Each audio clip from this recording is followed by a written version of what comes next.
Bom, boa noite a todos. Nesta noite, a defesa do ex-presidente Luiz Inácio Lula da Silva vem manifestar a mais profunda indignação com a aprovação de uma sentença condenatória, desprezando as provas da inocência que nós havíamos juntado ao processo. A sentença, ela é meramente especulativa, ela, como eu disse, despreza as provas da inocência e dá valor ao depoimento prestado pelo senhor Léo Pinheiro na condição de delator informal, sem o compromisso de dizer a verdade e com manifesta intenção de destravar um acordo de colaboração premiável.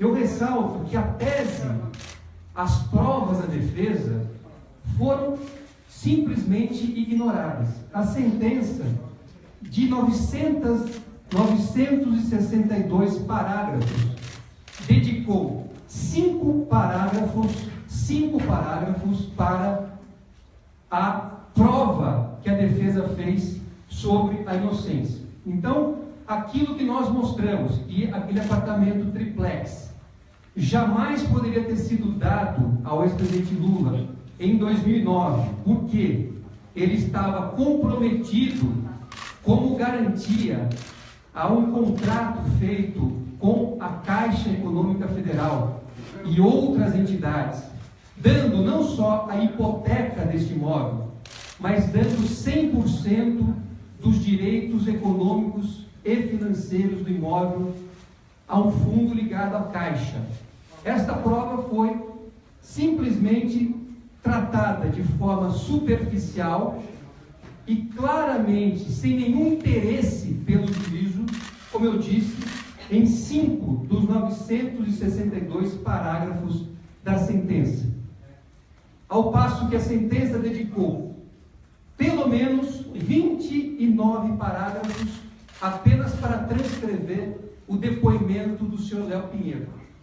Então, uma sentença proferida nessas circunstâncias, em circunstâncias em que a defesa, desde o início do processo, demonstrou que o juiz não tinha a necessária imparcialidade, que a defesa mostrou que o processo era uma mera formalidade para uma condenação que já havia sido antecipada em diversos pronunciamentos deste juiz, deste magistrado de Curitiba, que usou do processo para fins de perseguição política, num instrumento que nós sempre chamamos a atenção de todos vocês, que é o uso do lawfare. Hoje essa sentença materializa o lawfare, essa sentença materializa a perseguição política por parte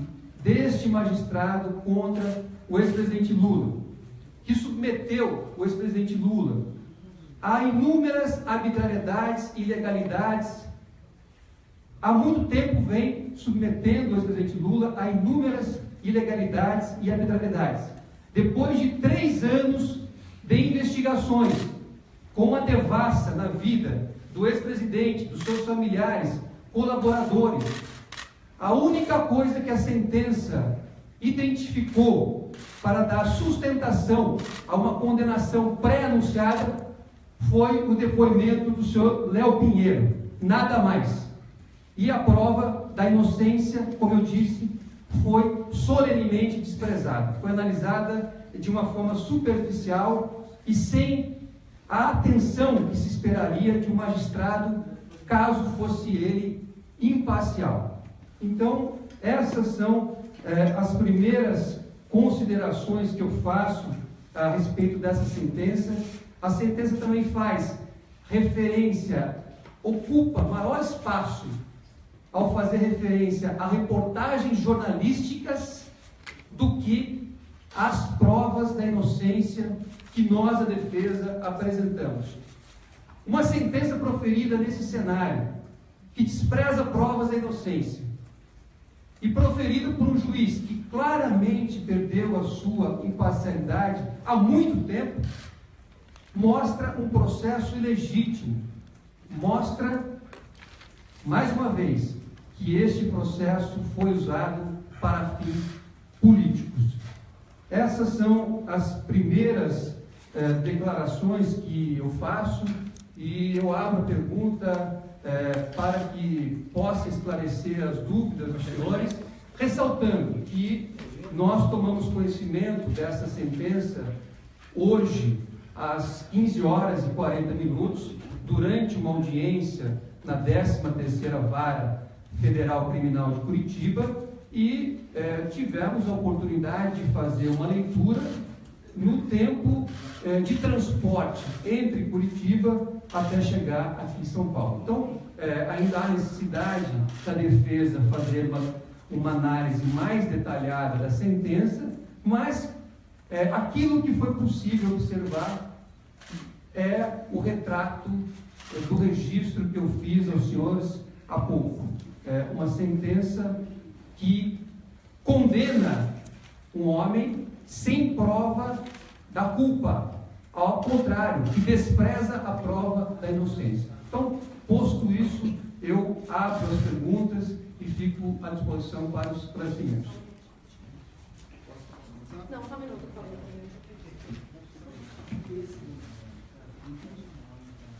Vanessa, por favor, senão deixa você falar, se puder um pouquinho para a sua esquerda, tem mais, mais um pouquinho só.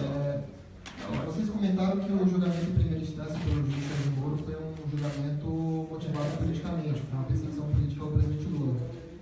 Vocês acreditam que o julgamento em segunda instância, com os desembargadores de Porto Alegre, também terá motivações políticas? E uma segunda pergunta, vocês acham que o ex-presidente Lula poderá ter o mesmo resultado que teve o ex-tesoureiro João Macari Neto, que foi inocentado por provas insuficientes?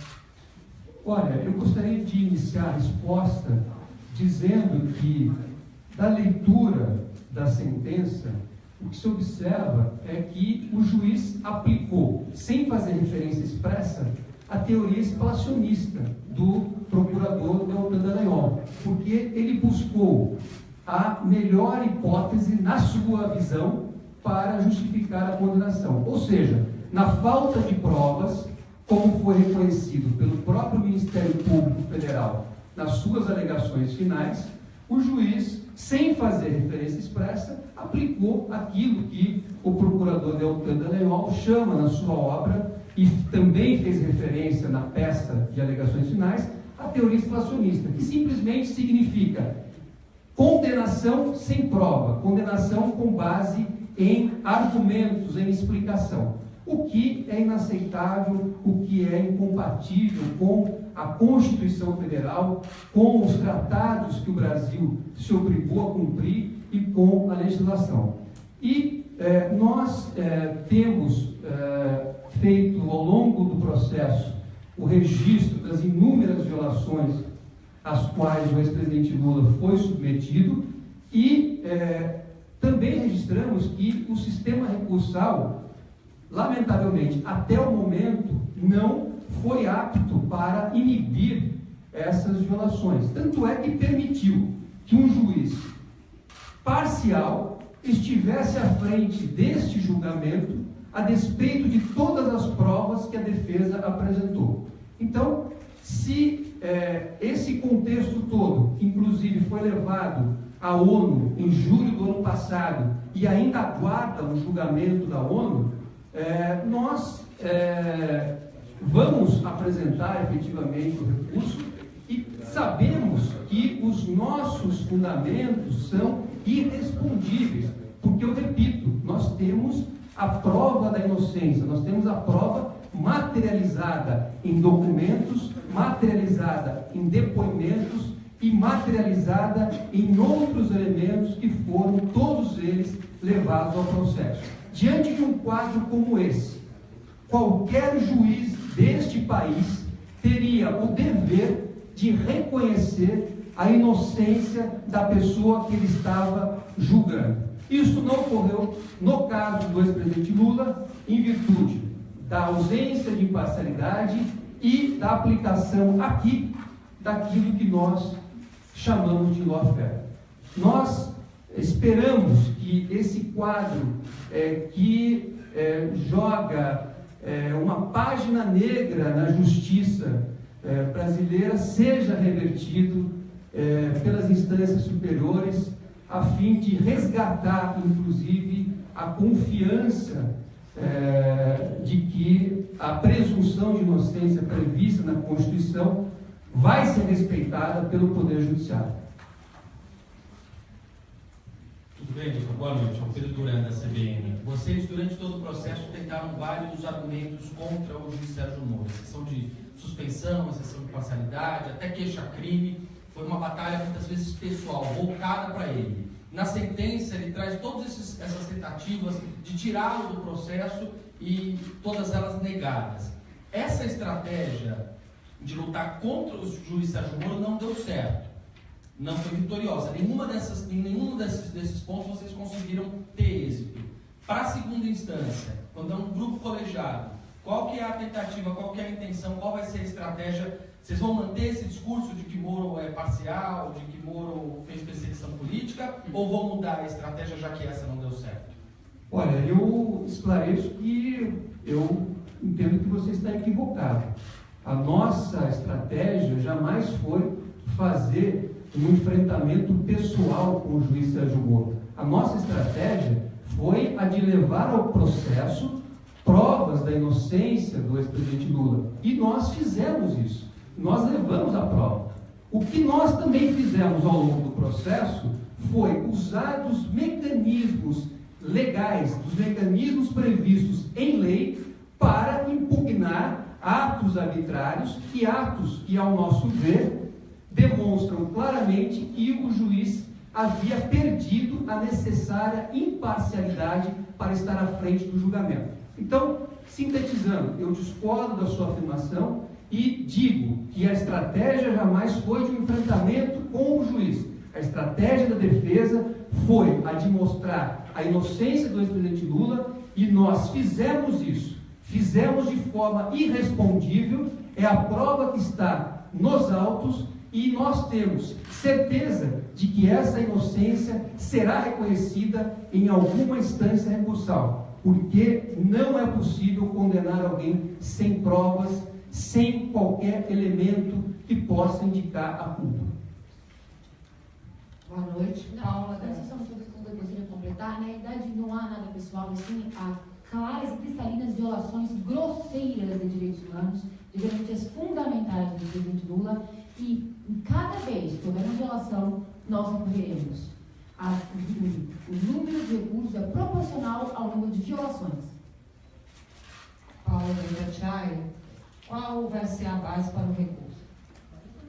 A base para o recurso vai ser a prova da inocência que nós fizemos de uma forma cabal, indiscutível.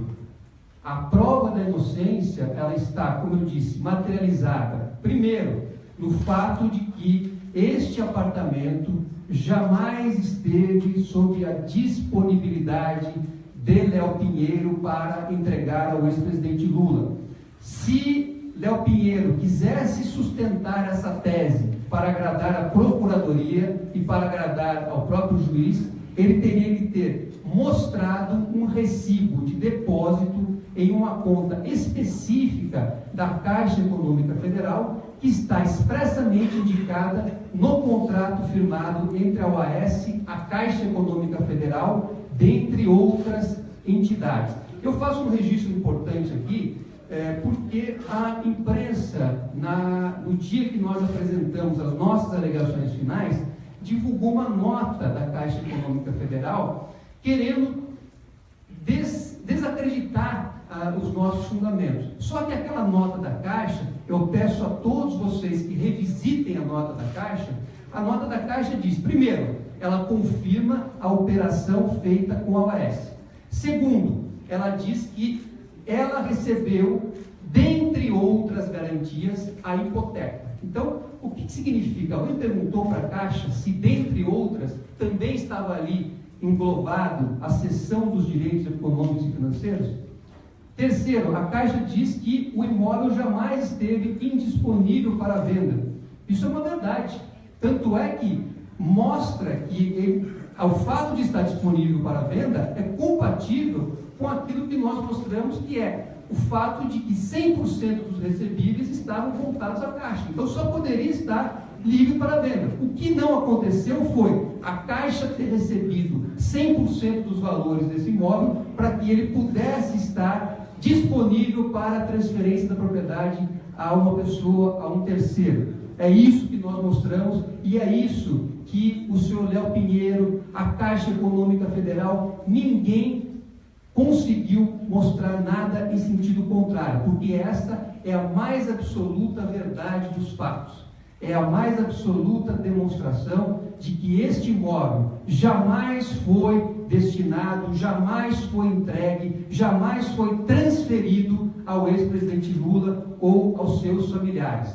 A relação existente com o edifício Mar Cantábrico, que hoje se chama Solaris, ela se remonta a 2005, quando Dona Marisa adquiriu uma cota da Bancop. Dona Marisa pagou por essa cota de 2005 a 2009 e depois, em 2009, ela não aderiu aos termos, à proposta financeira da OAS. Então, a Dona Marisa tinha um crédito em relação à Bancop. E a Dona Marisa, em 2005, ela cobrou na justiça, 2015, desculpa, cobrou na justiça esse crédito que ela tinha e continua tendo em relação à Bancop, porque ela fez pagamentos da Bancop. Então vejam, se a acusação diz, qual é a acusação? Que a cota Dona Marisa teria pago valores com base na cota em relação a uma unidade padrão, mas que a família teria recebido um triplex e, portanto, a OAS teria suportado a diferença desse chamado upgrade. Só que Léo Pinheiro, para sustentar essa acusação, repito, ele teria que ter demonstrado que pagou a Caixa Econômica Federal. E essa demonstração jamais foi feita, porque ela jamais ocorreu, porque esse apartamento é da OAS e 100% dos direitos econômicos e financeiros continuam pertencendo à Caixa Econômica Federal. E isso foi, inclusive, reconhecido pelo administrador judicial responsável pela recuperação judicial da OAS, que declarou em 2015, em juízo, que este imóvel pertence à OAS e que os seus recebíveis estão comprometidos com o fundo ligado à Caixa Econômica Federal. Então, em síntese, a prova da inocência é a base do recurso que será interposto contra esta decisão, contra esta condenação sem prova e que despreza a prova da inocência. Opa, sou Paulo, do Brasil 247. Eu gostaria que o senhor comentasse 2 parágrafos que estão aqui na sentença. Agora um deles saiu da minha tela, mas eu vou tentar fazer de memória, que estava lendo aqui. No parágrafo 2, 3, 4, estamos falando de delação premiada, né? Justamente, que é a base de tudo, né? No parágrafo 2, 3, 4, o juiz Sérgio Moro escreve: a colaboração é sempre voluntária, ainda que não espontânea. Já é uma coisa que tem uma ambiguidade aí no que nós estamos falando, né? E no 240, ele fala assim: a única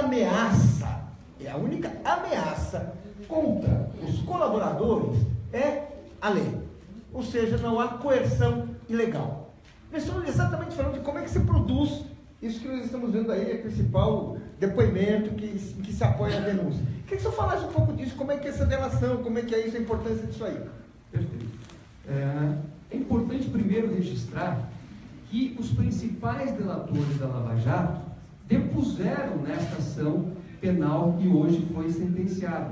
Então, aqueles ex-diretores da Petrobras, ex-gerentes, todos eles depuseram nesta ação.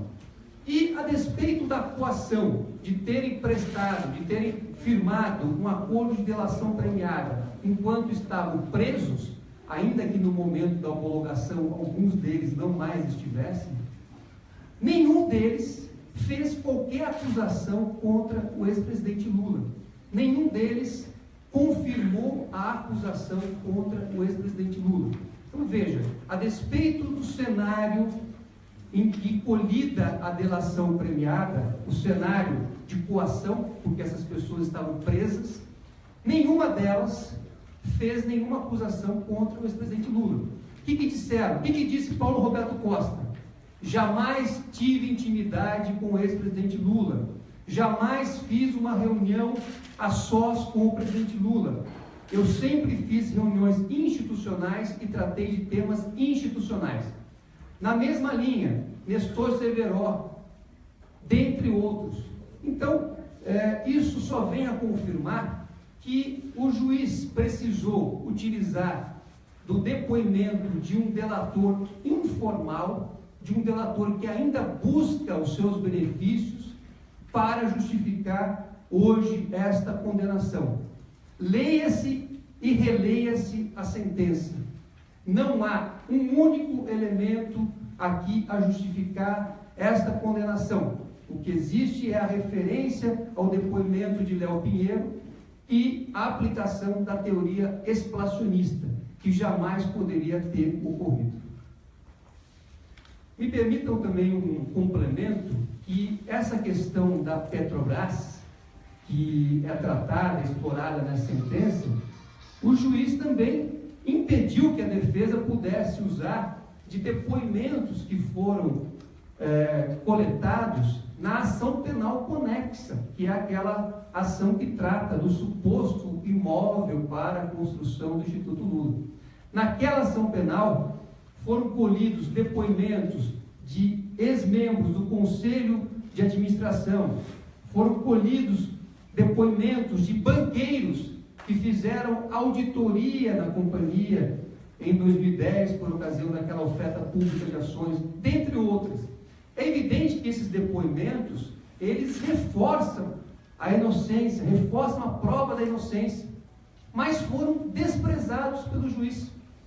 Os senhores vão ler aqui na sentença referência a nomeações de diretores da Petrobras.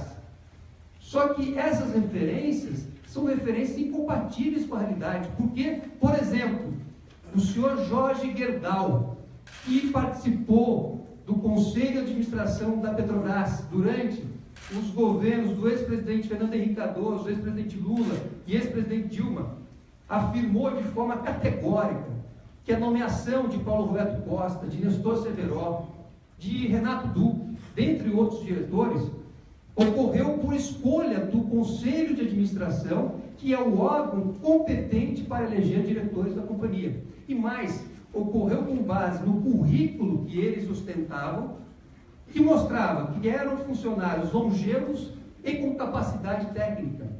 Então, esse cenário que está materializado, por exemplo, nesse depoimento, que o juiz se recusou a juntar ao processo, ele colide frontalmente com a tese que ele coloca aqui na sentença, de que o ex-presidente teria nomeado esses diretores para a prática de atos ilícitos. Primeiro, que não é o presidente da República que nomeia.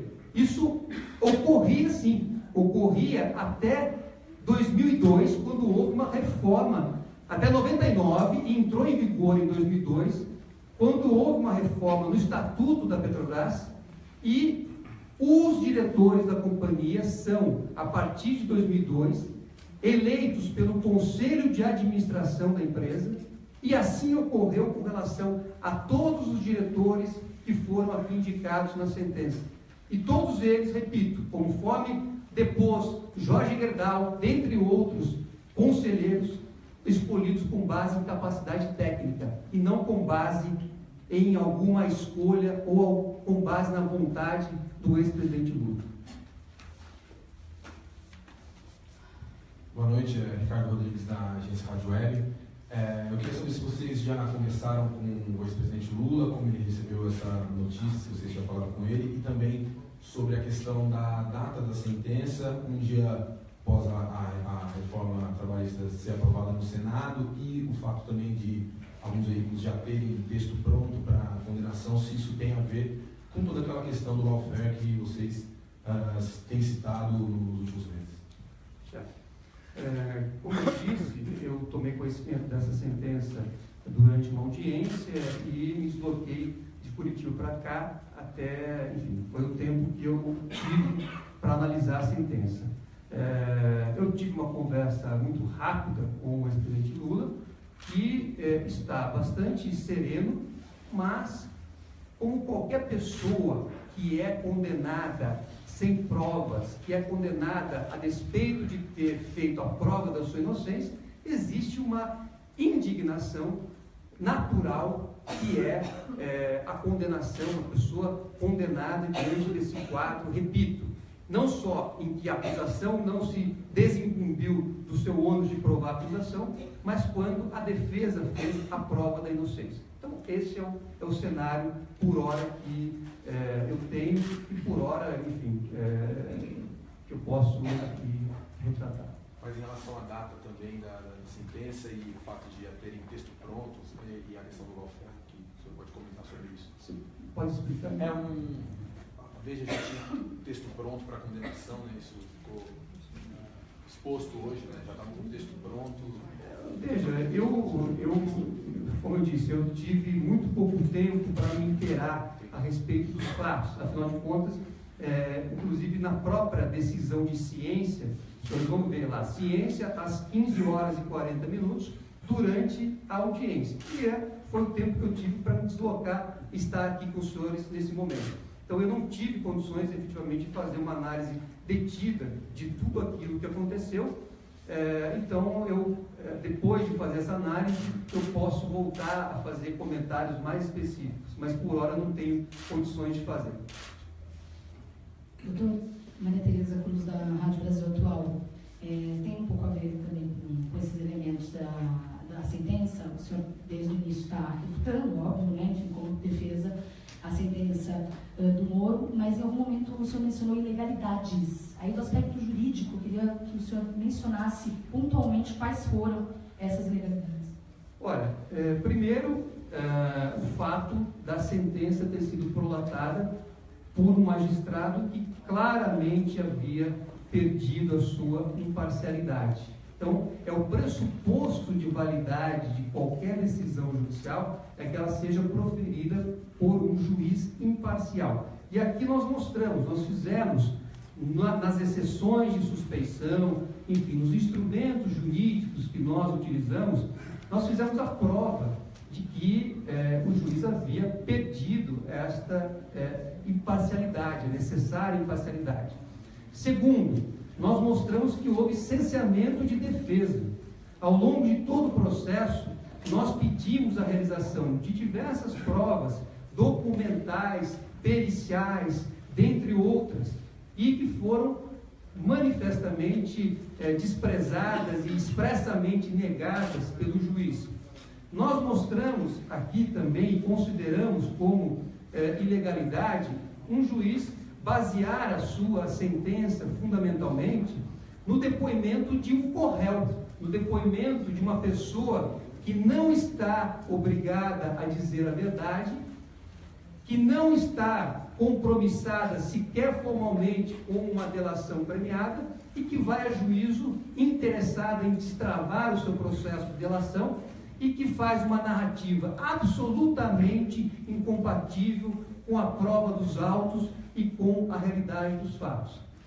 E há outras ilegalidades também aqui presentes que nós certamente vamos demonstrar, vamos esmiuçar no momento processual adequado, mas o que eu posso ressaltar neste momento é que só a análise feita nesse curto período de espaço entre o recebimento da sentença e este momento já é suficiente para dar essa clara indicação de que a sentença afronta a Constituição Federal, afronta os tratados internacionais que o Brasil se obrigou a cumprir e afronta a lei brasileira. É uma sentença, portanto, ilegítima e que nós acreditamos que será revertida em algum momento. É importante ressaltar que essa sentença, segundo o nosso comunicado já feito à ONU, segundo manifestações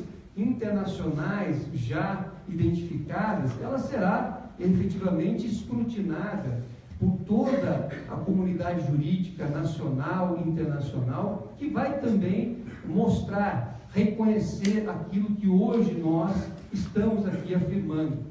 É importante lembrar que ao longo desse processo nós tivemos contato com alguns dos maiores juristas do mundo e todos eles reconheceram que a forma como estava se desenvolvendo o processo era uma forma ilegítima, era uma forma que não é compatível com as regras internacionais de direito. Eu cito como exemplo o professor Luigi Ferraioli, que fez uma declaração pública no Parlamento de Roma, reconhecendo que este processo era um processo ilegítimo, era um processo que constrangia a comunidade jurídica internacional.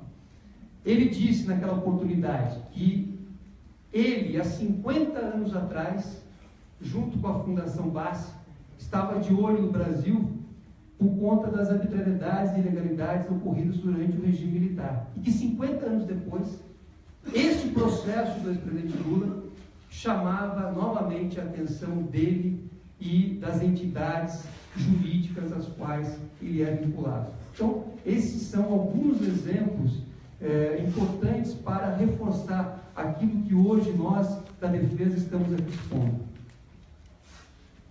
Boa noite, doutor. José, da Folha de São Paulo. Eu queria fazer um questionamento sobre uma das justificativas que o juiz Sérgio Moro usa na sentença para condenar o ex-presidente Lula são o que ele chama de contradições dos depoimentos do ex-presidente. Ele diz, em outros momentos, que no interrogatório policial, Lula sugeriu que um dos motivos pelos quais ele teria decidido não ficar com o triplex é que a dona Maísa, em sua segunda visita, teria constatado que não teriam feito qualquer reforma. Aí abre aspas, Moro dizendo, fica difícil conciliar essas declarações com a prestada em juízo de que José Delmário Pinheiro Filho sequer teria informado que faria uma reforma no imóvel. Aí em outro momento, parágrafo 475, se o ex-presidente Luiz Inácio Lula da Silva e sua esposa haviam desistido da aquisição do imóvel em fevereiro ou agosto de 2014, por qual motivo a nota do Instituto Lula afirma que ela, em 12 de 12 de 2014, estaria ainda avaliando se optará pelo ressarcimento do montante pago ou pela aquisição de algum apartamento, caso ainda haja unidades disponíveis? Queria que o senhor comentasse, por favor. Certo, eu começo comentando pelo fim. Veja que a conclusão do juiz não é uma afirmação, é uma pergunta. Então, ou seja, ele parte de hipóteses e de meras especulações para justificar a condenação. Então, esse trecho que o senhor leu é um trecho absolutamente pertinente para mostrar isso que nós estamos aqui afirmando. Quer dizer, ele transfere o ônus probatório ao acusado, porque diz que o depoimento não seria totalmente compatível. E dois, ele pergunta por qual motivo não teria ocorrido o evento citado. Então, efetivamente é um cenário de especulação, é um cenário que não se sustenta em nenhuma prova, repito, que tenha sido colhida ao longo do processo e que colide frontalmente com a prova da inocência que nós apresentamos. Eu gostaria de reiterar que das provas que nós apresentamos, provas categóricas, documentais, irrespondíveis, o juiz dedicou 5 de 962 parágrafos para analisar. Esta situação é suficiente para confirmar tudo aquilo que eu estou afirmando. Gente, se lembrar também que essa resposta ao Sérgio Moro pode ser facilmente encontrada em qualquer livro de direito cooperativo. Se ele comprar um, ele vai encontrar a resposta. Gente, tem mais 2 pessoas inscritas. Quantos mais querem? Porque acho que já está se estendendo um pouco. Mas, tem mais? Então, são 2 aí, 2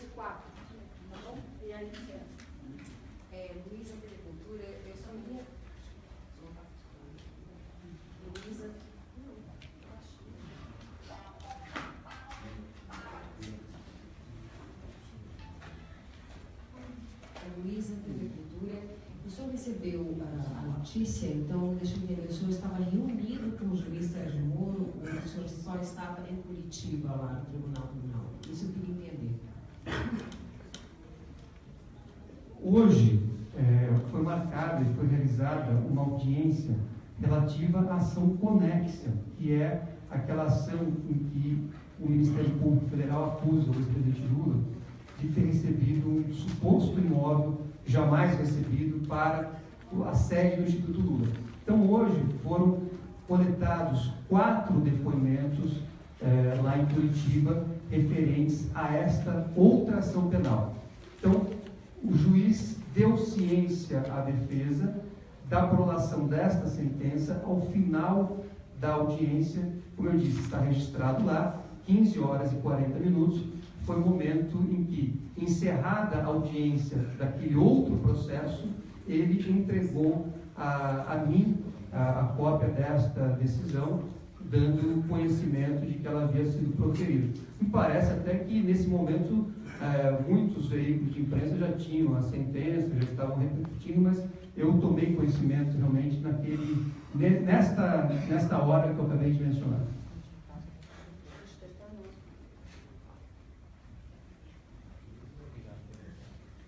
Eduardo, jornalista da TV Brasil.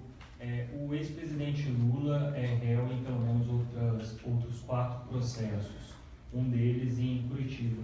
Eu gostaria que vocês comentassem a respeito desses outros processos e se tem um temor por uma nova condenação nesse processo que corre em Curitiba. Boa noite.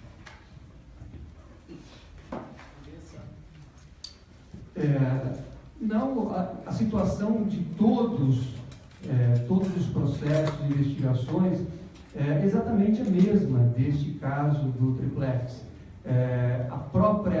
As acusações que foram feitas são acusações também especulativas, baseadas em meras hipóteses, em meras suposições dos acusadores. E veja, em relação a essa ação que eu estava hoje, por exemplo, do imóvel do Instituto Lula, até os acusadores reconhecem que este imóvel jamais foi entregue, tanto é que o Instituto Lula hoje funciona e sempre funcionou no mesmo endereço que na rua Pouso Alegre e não na rua Aberbeck Brandão. Então, não há nenhum receio, a mesma situação de absoluta falta de prova que se verificou nesta ação do triplex é o que se verifica nos demais casos.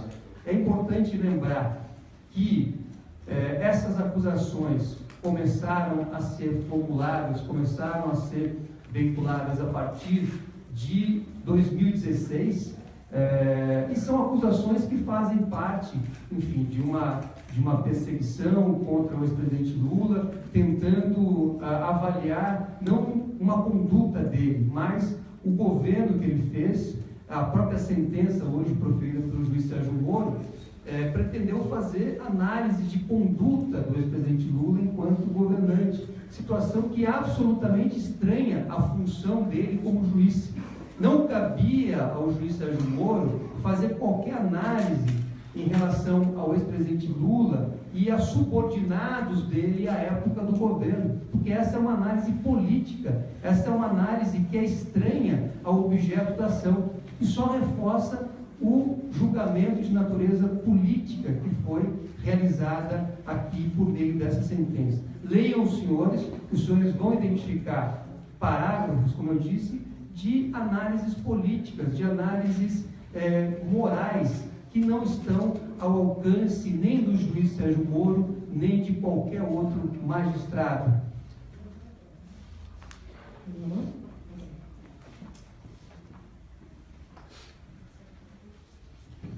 Boa noite, César, jornalistas livres. A sentença faz, queria um comentário, por favor. A sentença faz referência às escutas telefônicas em que se menciona o chefe, a madame. Eu queria um comentário, por favor, a respeito disso. Olha, as escutas telefônicas, elas fazem parte de um capítulo de violações e arbitrariedades cometidas contra o ex-presidente Lula e seus familiares e até nós, os seus advogados. É preciso lembrar que a decisão ou as decisões do juiz Sérgio Moro que autorizaram essas escutas são decisões que não encontram respaldo na lei, são decisões que foram proferidas num cenário em que até a defesa foi bisbilhotada, teve o seu principal ramal, do nosso escritório foi também grampeado, e aqui ele busca, inclusive na sentença, trazer novas justificativas, porque esses fatos chocaram a comunidade jurídica nacional e internacional. Não foi por outro motivo que o juiz Sérgio Moro, nessa sentença, também volta a esses temas, porque são temas que configuram claras arbitrariedades. Isto não seria aceito em nenhum país. O fato de ele ter grampeado advogados e divulgado conversa entre cliente e advogado é algo absolutamente reprovável, incompatível com a Constituição, com as regras internacionais e que, repito, jamais seria aceita em nenhum país. É preciso lembrar que o único precedente que se tem a respeito de um tema como esse foi de um juiz espanhol que grampeou uma conversa entre o advogado e o seu cliente no estabelecimento penitenciário e foi afastado de suas funções por 11 anos. Então, este caso realmente mostrou um capítulo à parte das arbitrariedades praticadas. E no tocante ao conteúdo das interceptações, nenhuma conversa mantida entre o ex-presidente Lula e interlocutores, ou entre terceiros e seus interlocutores, confirma o básico aqui. Qual é a acusação aqui? Vamos repetir, a acusação é que o ex-presidente Lula recebeu a propriedade de um apartamento triplex no Guarujá e que este imóvel foi comprado através de recursos ilícitos provenientes de 3 contratos firmados entre a Petrobras e a OAS. Essa é a acusação que foi apresentada pelo Ministério Público. Primeiro, onde está a prova de que algum recurso proveniente de 3 contratos firmados entre a Petrobras e a OAS foram usados pela OAS para a aquisição desse triplex? Onde está a prova? Aqui não está, na sentença não está. Segundo, onde está a prova de que o ex-presidente Lula recebeu este apartamento triplex em 2009? Aqui não está. Aliás, a sentença não fala nem como, nem de que forma ele teria recebido. Porque não existe. A sentença ela não muda a realidade dos fatos. A realidade dos fatos é incompatível com esse material de 962 parágrafos que parte de hipóteses, parte de suposições e de um depoimento absolutamente comprometido. Então, repetindo, nenhuma conversa interceptada serviu para comprovar, para dar veracidade à acusação, porque os elementos que eu apresentei que sustentam a acusação não se sustentam com base em nenhuma referência, em nenhuma conversa interceptada. Nelson, da Rádio Nacional, queria que você comentasse um trecho da sentença do Moro, que ele fala que haveria a necessidade de prisão preventiva do Lula, porque ele poderia destruir provas ou influenciar testemunhas, mas que ele não faria isso por ser ex-presidente, por risco de causar comoção nacional.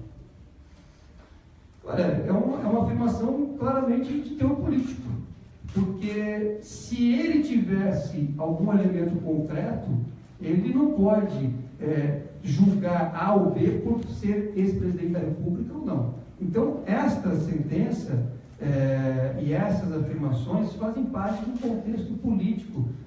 Qual é a prova de que o ex-presidente teve qualquer atuação que ensejaria qualquer medida cautelar? Nenhuma. Mais uma vez, ele se refere ao depoimento de Léo Pinheiro. Mais uma vez, ele se baseia em declarações de Léo Pinheiro coletadas sem o compromisso da verdade, jamais confirmada por qualquer outro depoimento ou qualquer outra prova. Então, essa é uma afirmação apenas com um objetivo de alcançar manchetes, de macular a imagem e a honra do ex-presidente Lula e de potencializar o espetáculo midiático penal que se transformou esse processo. Última pergunta.